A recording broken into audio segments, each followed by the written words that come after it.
Dramatic new dash cam video out of Northern California shows the conditions one Sonoma County deputy faced driving through the wildfires. Take a look at this video. It was taken Sunday night when the fire first broke out. You can see heavy, thick smoke, thick flames, and embers flying.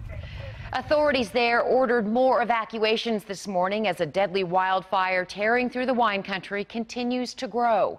At least 17 people have been killed and more than 2,000 homes and businesses destroyed. Greg Mills reports from Santa Rosa. As the sun came up Wednesday morning, flames from a wildfire near Sacramento burned dangerously close to two homes. We're just making sure the fire goes around and not damaging any of the structures here. Overnight in Solano County, the Atlas fire forced more people from their homes. Volunteers helped to free animals trapped by the flames. Looks like we're just going to have to cut fences and let them run wherever they can. At least 17 fires are burning across the state. Most of them are in the heart of California's wine country, north of San Francisco. This is nowhere near over. It is still very dangerous. It's quiet right now, but the winds are expected to pick up later today, making it tougher for the firefighters to battle the flames. Entire neighborhoods have been incinerated. Home after home have been burned beyond recognition.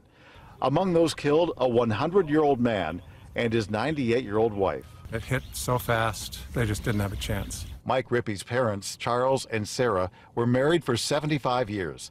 The two died together when the fire reached their home. My mother had a stroke and she couldn't move very well at all. My father certainly never would have left her. Authorities say the death toll is expected to climb as the scope of the destruction becomes clear.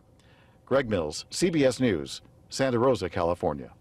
Authorities say more than 190 people are missing and thousands more are in shelters.